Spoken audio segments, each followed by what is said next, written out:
This is the Central Florida Computer Society on Sunday, 10/13, main meeting.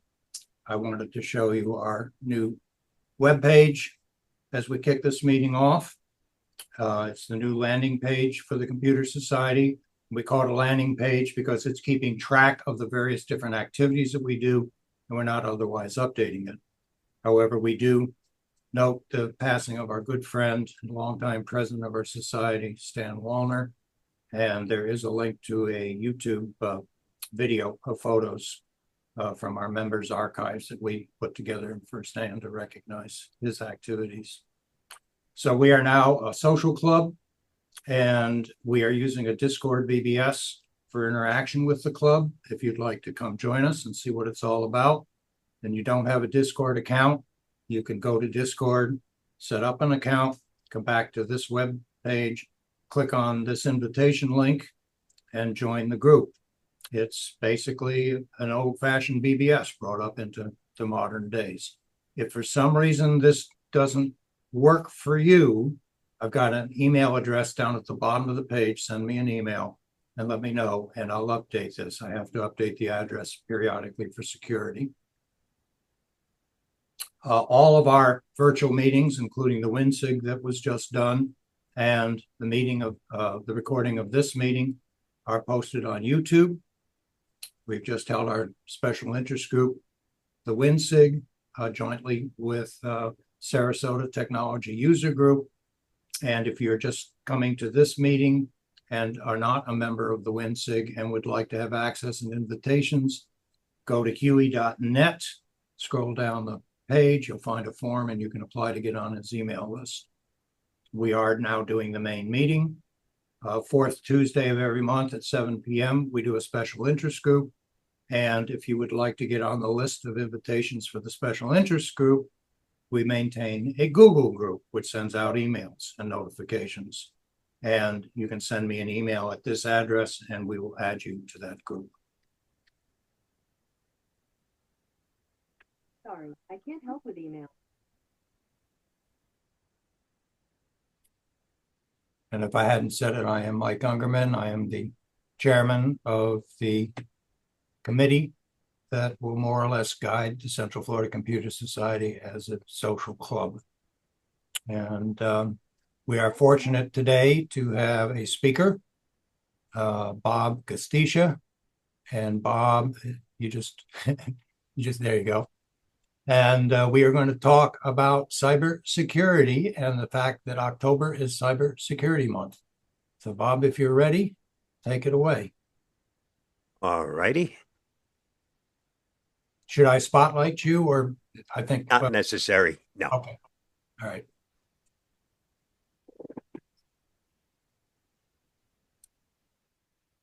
October is Cybersecurity Awareness Month, and here is its importance and why it needs to be important every month. Let me start off with a quick story. A friend of mine, one of those people who think they're too smart to get hacked, recently bragged about having the ultimate password. 1234 password. Yup, real cutting-edge stuff. He even went so far as to say no hacker's gonna crack that. It's too obvious. A week later, he's calling me frantically saying, I think I've been hacked. So I asked him, did you change your password? He said, no, but I added a capital letter to it. So folks, if your idea of cybersecurity is changing lowercase password to password with an uppercase P, we've got a lot to talk about today. For this presentation, I'll be exploring 3 videos that depict the importance of cybersecurity awareness in every month. The first one is a general video about October being Cybersecurity Awareness Month, and it covers all the different facets of cybersecurity. The second one is basically about cloud security. And the last one has to do with the Internet of Things, all those smart devices that connect to the Internet to make our life more enjoyable. So let's start with number 1.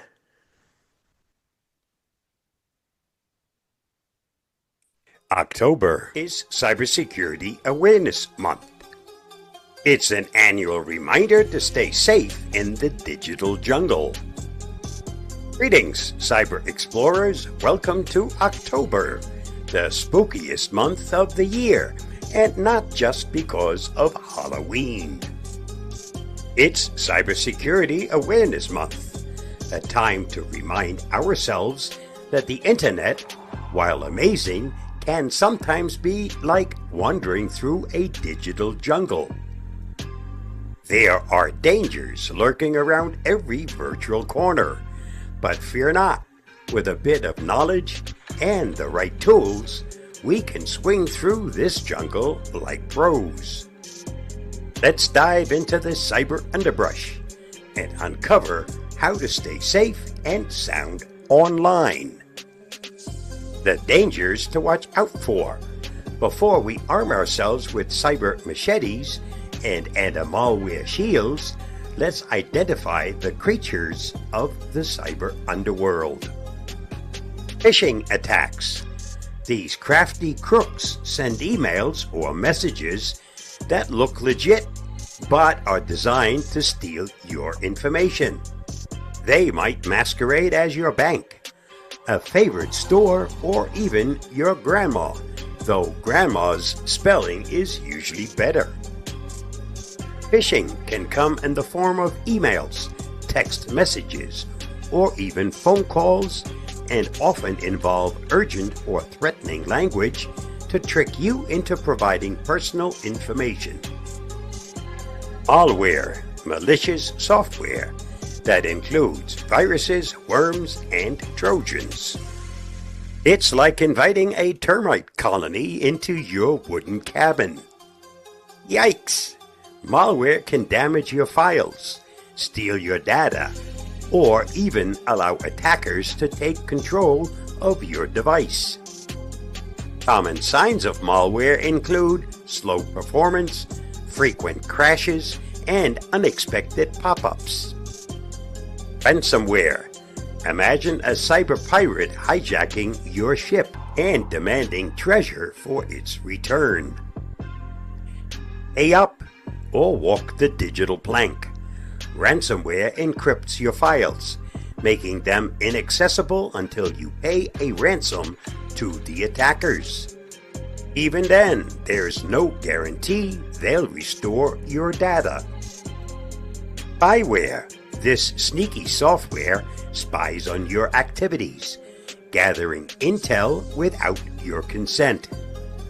Think of it as a nosy neighbor peeking through your blinds. Spyware can track your keystrokes, capture your passwords, and monitor your online behavior, often leading to identity theft or financial fraud. Adware. It bombards you with ads, slowing down your device. Picture a pop-up book where the pop-ups just never stop. While adware is generally less harmful than other types of malware, it can be incredibly annoying and may also track your browsing habits. DDoS attacks. Distributed denial of service attacks. Overwhelm servers, making websites unavailable. It's like a virtual flash mob that crashes the party. These attacks flood a website with traffic, rendering it unusable for legitimate users and often causing significant financial and reputational damage. Tools to protect yourself. Now that we know what's out there, let's gear up with the best cyber protection tools. Antivirus software. Norton, Avast, AVG, and Bitdefender are the cyber equivalent of a sturdy shield and sword. They can detect and eliminate various threats. Make your choice, but remember, only choose one. More is not better in this case. Antivirus software scans your computer for known malware, removes it, and protects you from future infections. Make sure to keep it updated regularly. If auto update is available, leave that turned on. Firewalls. Think of these as your digital moat, keeping unwanted intruders out. Windows, Mac OS, and most operating systems have built-in firewalls. Make sure they're enabled. Firewalls monitor incoming and outgoing network traffic, blocking suspicious activity and unauthorized access. VPNs, virtual private networks. Tools like NordVPN, Avast Secure Line VPN, and ExpressVPN create a secure tunnel for your data, perfect for those who value privacy, like secret agents or anyone using public Wi-Fi. VPNs encrypt your internet connection, making it difficult for hackers to intercept your data and providing anonymity online. Password managers.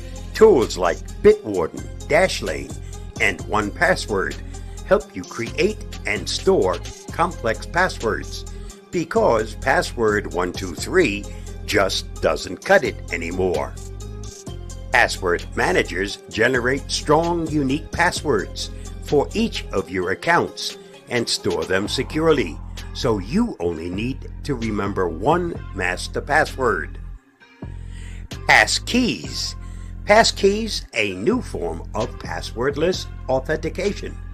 They work by creating a unique pair of cryptographic keys, a public key that's stored on the website or app, and a private key that stays on your device.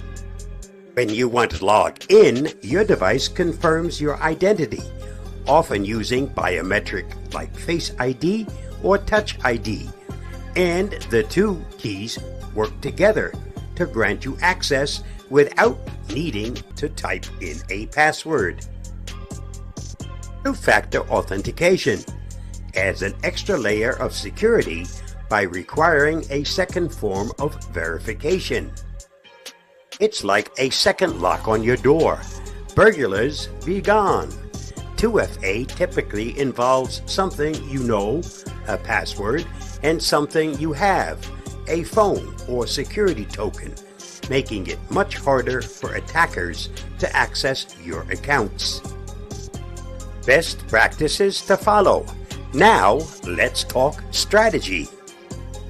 Here are some best practices to keep you out of the cyber trap. Keep software updated. Always update your software and operating systems.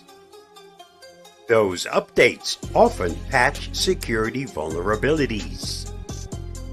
It's like getting a new and improved lock on your door. Enable automatic updates whenever possible to ensure you're protected against the latest threats. Use strong passwords. Avoid the obvious. Combine letters, numbers, and symbols. If your password is password or 123456, we need to have a serious talk. A strong password should be at least 12 characters long and avoid common words or phrases. Consider using a passphrase, a series of random words strung together. Be wary of links and attachments. Don't click on anything suspicious. If an offer sounds too good to be true, it probably is. Remember, no Nigerian prince is going to send you millions.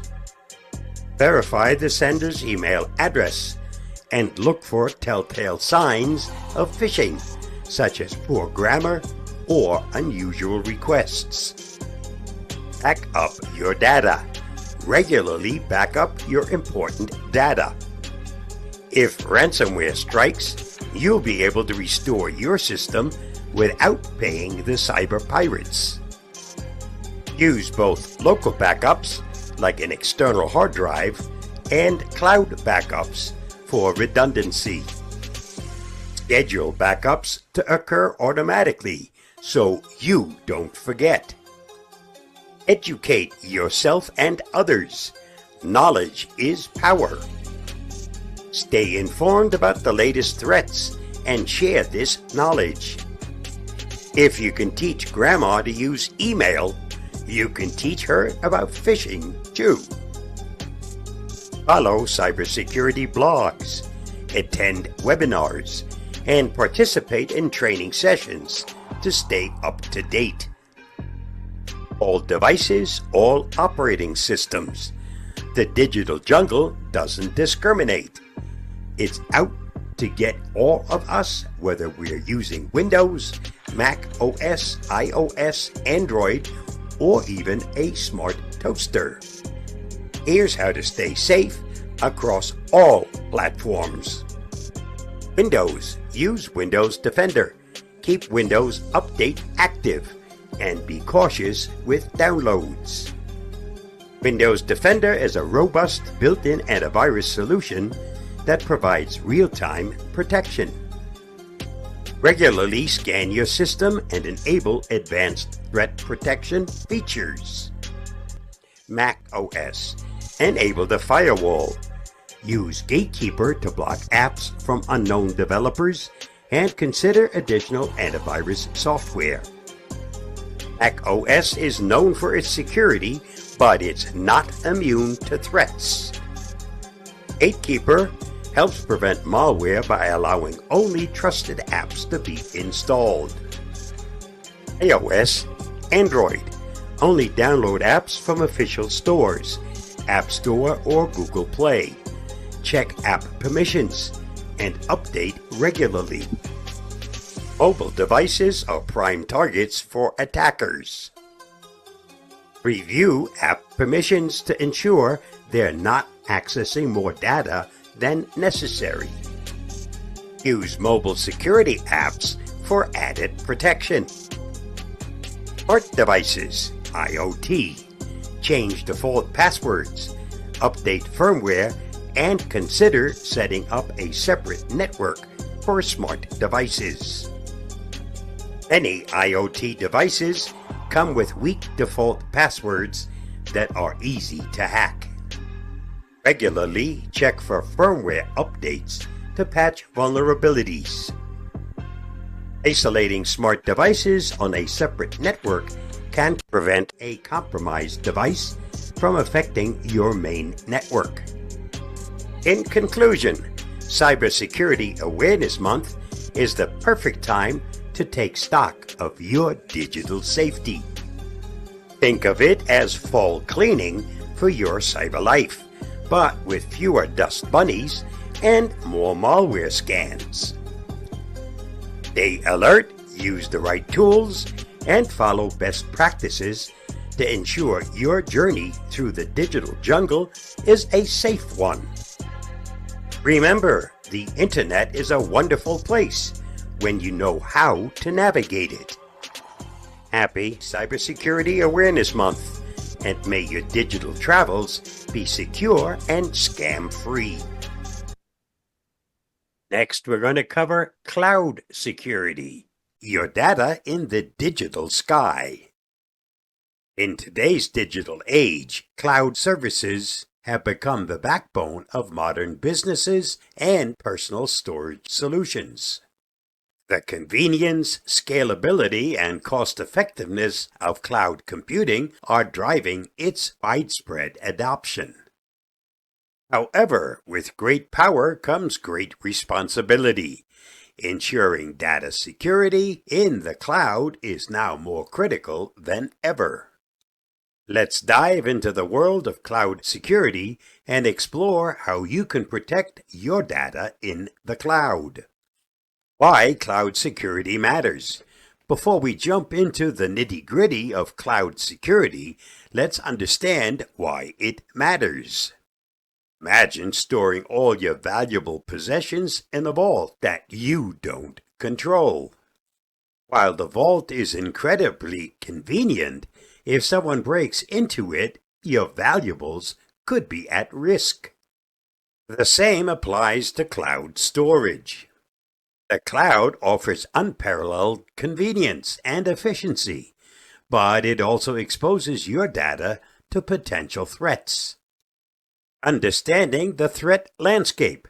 Cloud environments can be vulnerable to various security threats, including data breaches, unauthorized access to sensitive data stored in the cloud, data loss, accidental deletion, or corruption of data without a backup, account hijacking, attackers gaining control of user accounts through phishing or other means.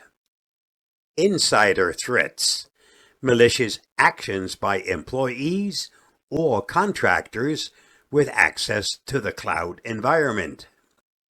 Insecure APIs, vulnerabilities in cloud service APIs that can be exploited by attackers. Now that we understand the threats, let's explore the best practices for avoiding, protecting, and recovering from these potential pitfalls. Best practices for avoidance. Choose a reputable cloud service provider. Ensure your cloud service provider complies with industry standards and regulations. Look for certifications like ISO 27001, SOC 2, and GDPR compliance. Evaluate the CSP security measures, including encryption, access controls, and threat detection. Implement strong access controls. Use multi-factor authentication for all accounts. Enforce the principle of least privilege by granting the minimum level of access necessary for users. Regularly review and update access permissions. Secure your APIs. Use secure API gateways to manage and monitor API traffic. Implement rate limiting and authentication mechanisms for APIs. Regularly test APIs for vulnerabilities using penetration testing. Best practices for protection. Encrypt your data. Encrypt data at rest and in transit using strong encryption protocols. Use key management services to manage encryption keys securely. Ensure end-to-end encryption for sensitive data. Regularly update and patch. Keep your cloud infrastructure and applications up to date with the latest security patches. Use automated tools to manage and deploy patches efficiently. Regularly audit your system to identify and fix vulnerabilities. Implement intrusion detection and prevention systems. Deploy IDPS to monitor network traffic and detect suspicious activities. Use machine learning and AI-based tools for advanced threat detection.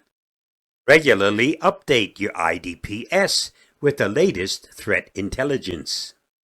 Best practices for recovery. Back up your data. Regularly back up your data to a secure off-site location. Use automated backup solutions to ensure consistency and reliability.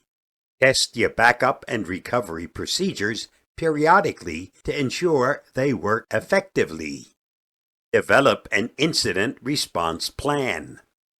Create a detailed incident response plan outlining steps to take in case of a security breach. Assign roles of responsibilities to team members for efficient incident management. Conduct regular drills and simulations to prepare for potential incidents. Implement continuous monitoring. Use security information and event management systems to monitor your cloud environment continuously. Analyze logs and alerts to detect and respond to threats in real time. Regularly review and refine your monitoring processes to adapt to evolving threats. Conclusion: ensuring data security in the cloud might seem daunting, but by following these best practices, you can significantly reduce the risk and protect your valuable data. Remember, cloud security is not a one-time effort, but an ongoing process that requires constant vigilance and adaptation. By choosing a reputable CSP, implementing robust access controls, encrypting your data, and preparing for potential incidents, you can enjoy the benefits of cloud computing without compromising on security. Stay safe, stay secure, and happy cloud computing. I'll see you again soon. Bye-bye, and thanks for watching and listening. Navigating the challenges of the connected world. Welcome to the world of the Internet of Things, where everyday objects are connected to the Internet, communicating with each other and making our lives easier. From smart refrigerators that tell you when you're out of milk, to wearables that monitor your health, IoT devices are transforming how we live, work, and play. But with great convenience comes great responsibility, especially the responsibility to secure these devices from cyber attacks. Why IoT security matters. Imagine a world where your coffee maker, thermostat, and even your car can be hacked. It sounds like a sci-fi movie, but it's a reality in our increasingly connected world. IoT devices, while incredibly convenient, often come with security vulnerabilities. These can range from weak passwords and lack of encryption to outdated software and unsecured network connections. The stakes are high. Compromised IoT devices can lead to data breaches, financial loss, and even physical harm. The growing challenge. The challenge of securing IoT devices is growing as their numbers skyrocket. According to estimates, there will be over 30 billion connected devices by 2025. Each device is a potential entry point for cybercriminals, making IoT security a critical concern for individuals, businesses, and governments alike. Let's delve into best practices for IoT security. Securing IoT devices might seem daunting, but following some best practices can significantly reduce the risk of cyber attacks. Here's how you can avoid, protect, and recover from IoT security threats. Number 1, avoidance. Preventing security issues before they arise. Research before purchase. Not all IoT devices are created equal. Before buying, research the manufacturer's reputation for security. Look for devices with regular software updates and robust security features. Secure your network. Your home or business network is the gateway to all your IoT devices. Ensure your Wi-Fi network is secured with a strong password, and encryption such as WPA3 or better is recommended. Consider setting up a separate network for your IoT devices to isolate them from your main network. Change default settings. One of the easiest ways for hackers to gain access to IoT devices is through default usernames and passwords. Always change default settings to unique, strong passwords. Disable unnecessary features. Many IoT devices come with features that you might not use, such as remote access. Disable any features that are not necessary to reduce the attack surface. Number 2, protection. Defending your devices against attacks. Regular updates. Keep the firmware and software of your IoT devices up to date. Manufacturers release updates to patch vulnerabilities and improve security. Use strong, unique passwords for each IoT device. Use strong, unique passwords that combine letters, numbers, and special characters. Consider using a password manager to keep track of them. Enable multi-factor authentication. If available, enable MFA on your IoT devices. This adds an extra layer of security by requiring a second form of verification, such as a code sent to your phone. Monitor your devices. Regularly check the activity of your IoT devices. Look for unusual behavior, such as unexpected changes in settings or increased network traffic, which could indicate a security breach. Number 3, recovery. Responding to and recovering from security incidents. Have a plan. Prepare a response plan for IoT security incidents. This should include steps to isolate affected devices, change passwords, and contact the manufacturer for support. Backup data. Regularly backup data from your IoT devices. In case of a security breach, having backups can help you restore your systems quickly. Reset devices. If you suspect a device has been compromised, reset it to factory settings.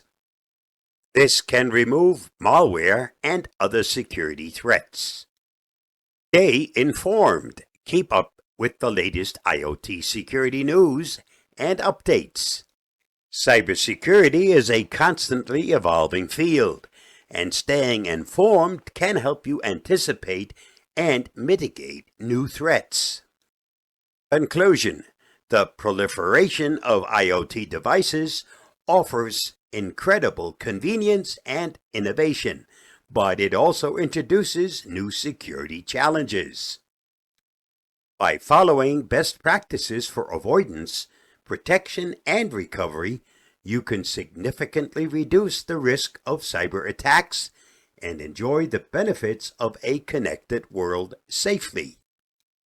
Stay safe, stay secure, and remember, in the world of IoT, security is not a one-time task, but an ongoing process. Stay vigilant, stay informed, and stay secure. Feel free to share your thoughts, tips, and experiences with IoT security in the comments below. Let's work together to make our connected world a safer place for everyone. I'll see you again soon.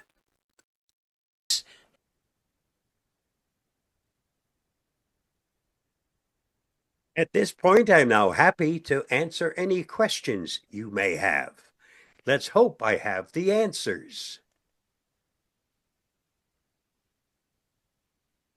I'll jump in, I guess. With Yeah, Mike, I noticed that you jumped out unexpectedly.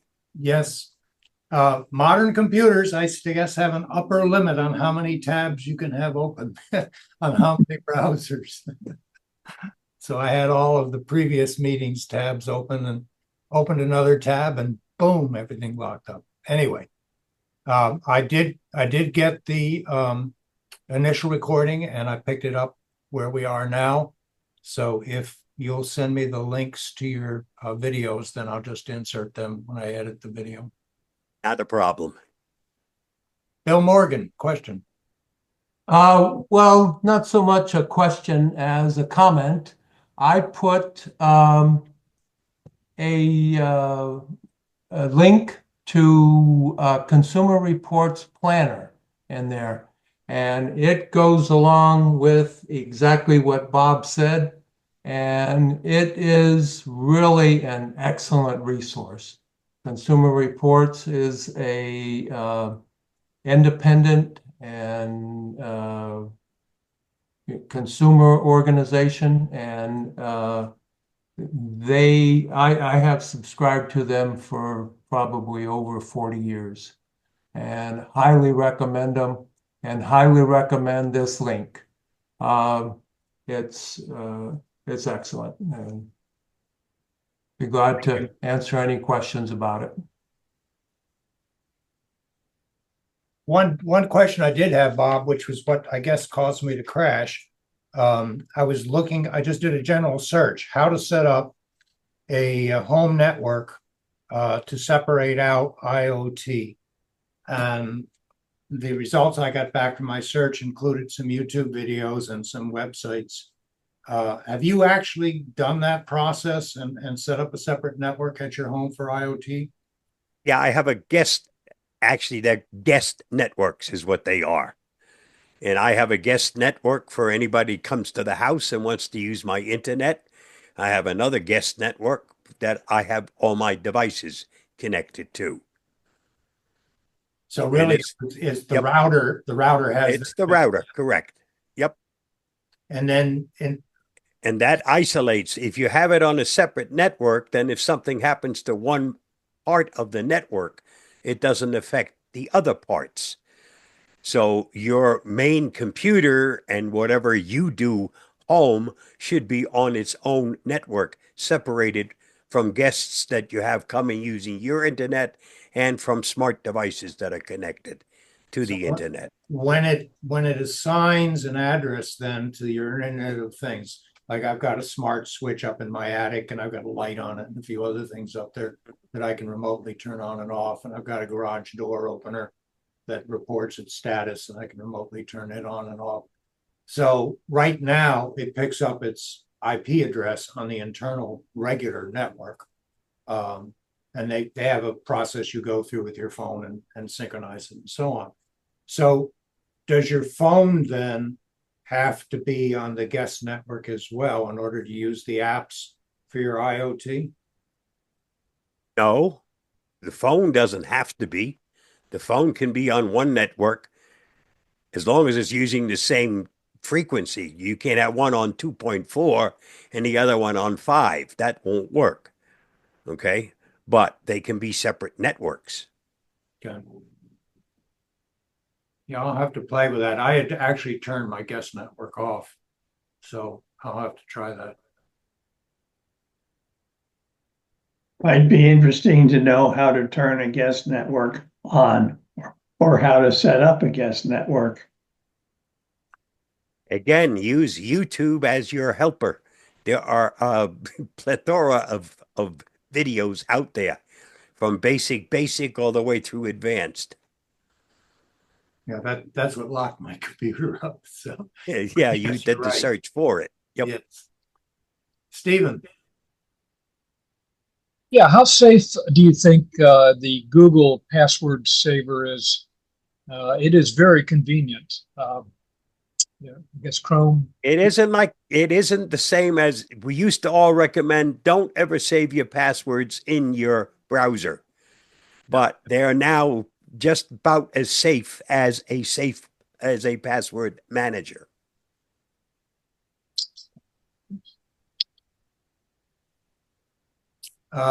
comment about breaches.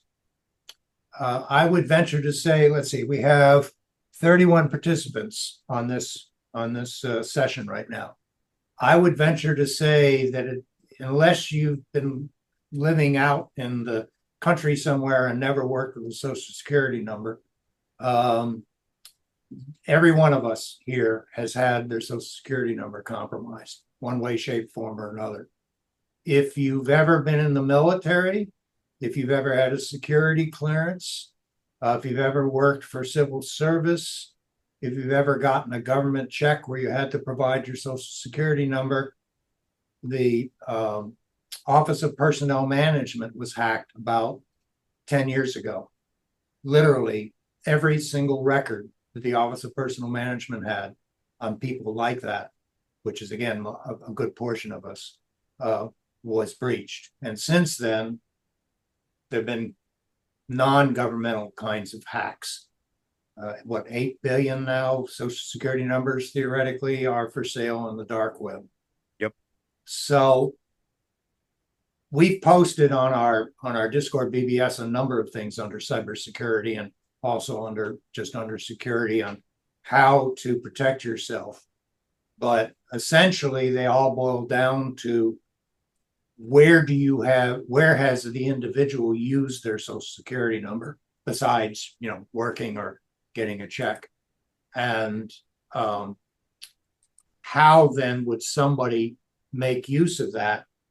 And the biggest concern seems to be that they would apply for credit in your name and make you responsible, or they would apply for work in your name if they were in this country illegally and pay somebody to get an active social security number and register with E-Verify.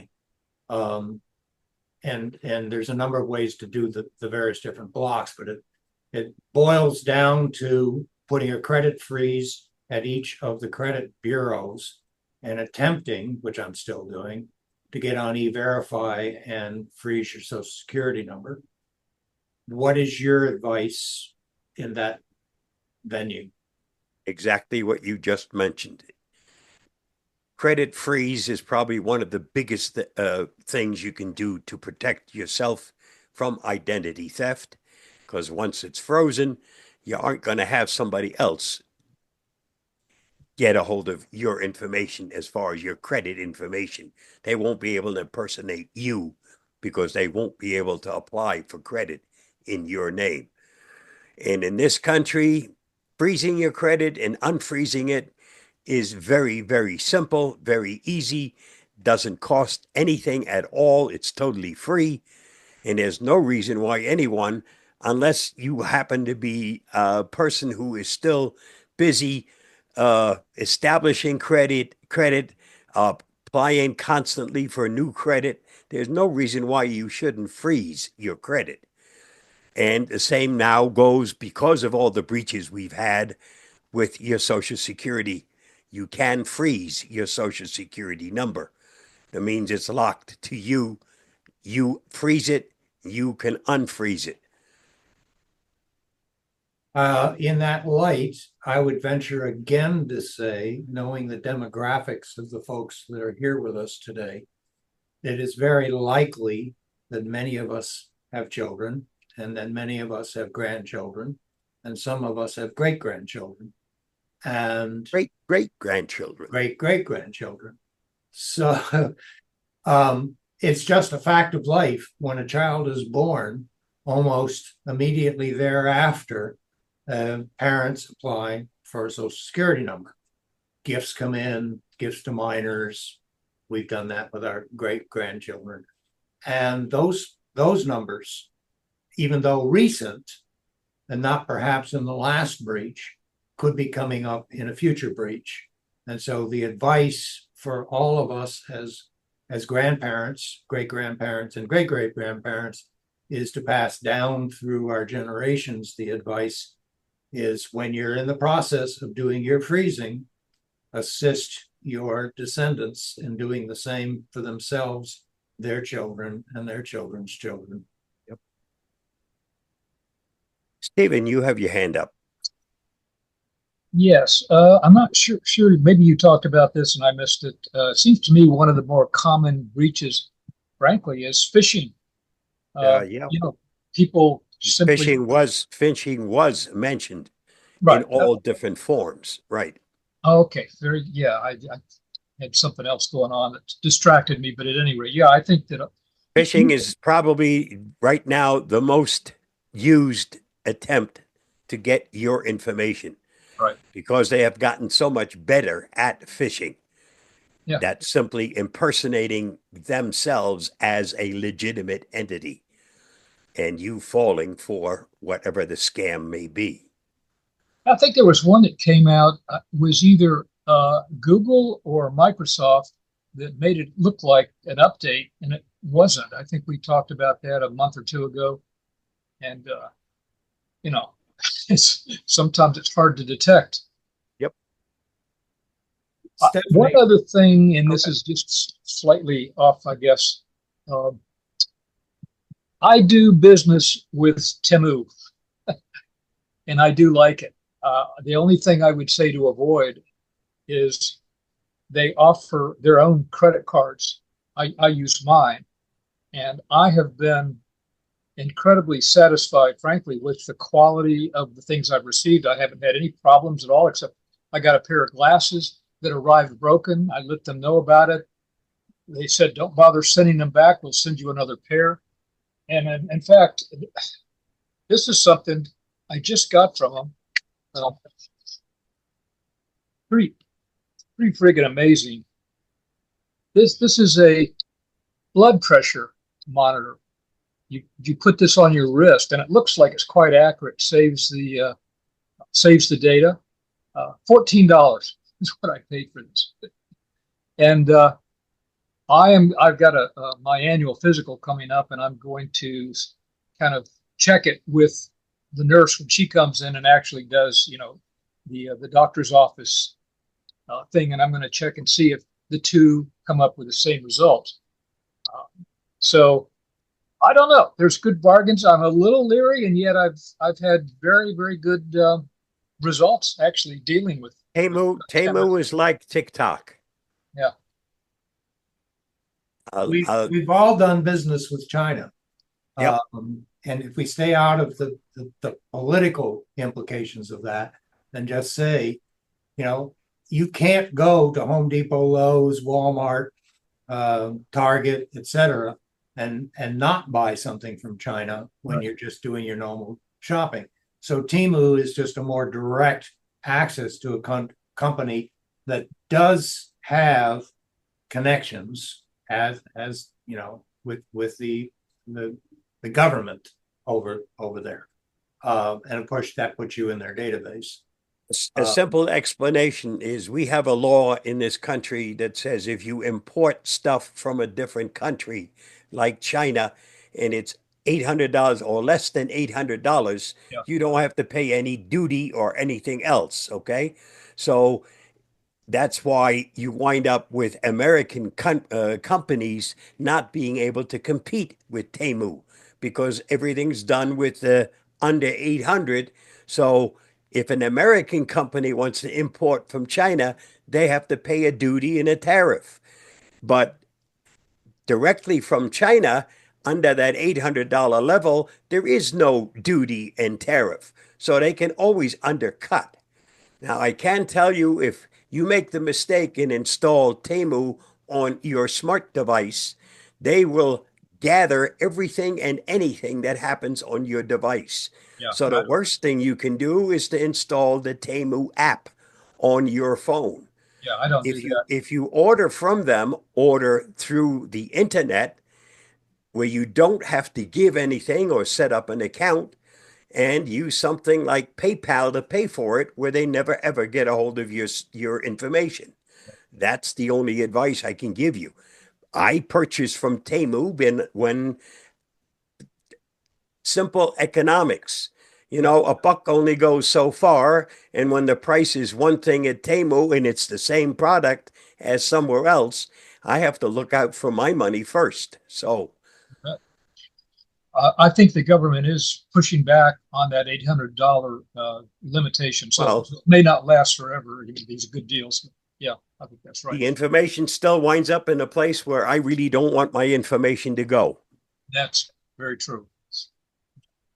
Stephanie Nordinger asks, how do you freeze your social security number? I never heard of that. I had that question myself a couple weeks ago when I was going through my credit freeze checks. So I logged onto my social security account using not E-Verify, using whatever the login is. And I looked for that on the social security website, could not find it. Called the social security number, which was busy, and I never did get through. So I sort of gave up on it until Kim Commando on Yep. her newsletter said, "Oh, by the way, you may want to go to E-Verify to freeze your Social Security number."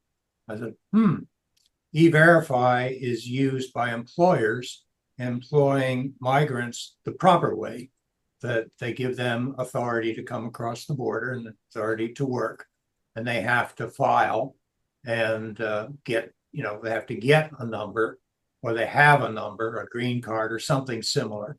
And unfortunately, in our country at the present time, there's lots of people who don't follow the rules, violate our laws, and are here and now looking for a job, and they go to E-Verify. And maybe, just maybe, they access the dark web, or they know somebody who's accessed the dark web, and they pick up your valid Social Security number, and they use that in E-Verify, and E-Verify says, "Oh, yeah, okay, we see who you are. Okay, we'll give you a job." Now, okay, the guy's working, and theoretically, he's going to pay his taxes, but he doesn't. He's here illegally anyway, and so why should he pay any taxes? So now you file your tax return for that year, and the IRS says, "Hey, wait a minute. We've got some income that you earned out in New Mexico working for Bob G at his house, or doing something in that area, and you didn't pay your taxes on it." No, I was never out there. So at any rate, that's what the concept is. Go to E-Verify, verify yourself in their system, answer a bunch of questions that are linked to the Experian credit card bureau that they have on file, prove who you are.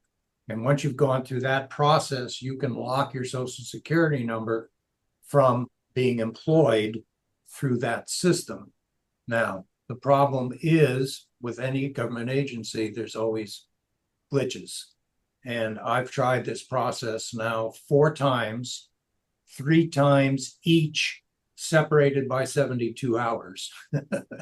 And each time it has failed.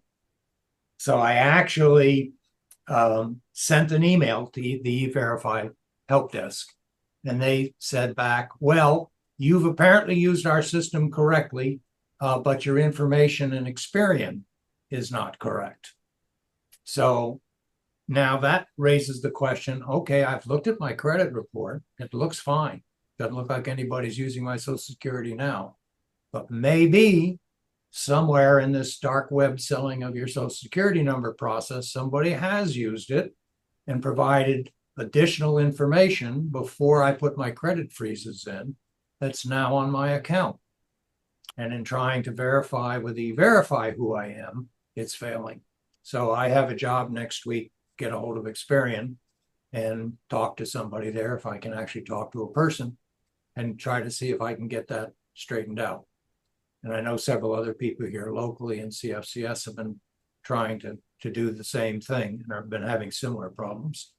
So we'll find out.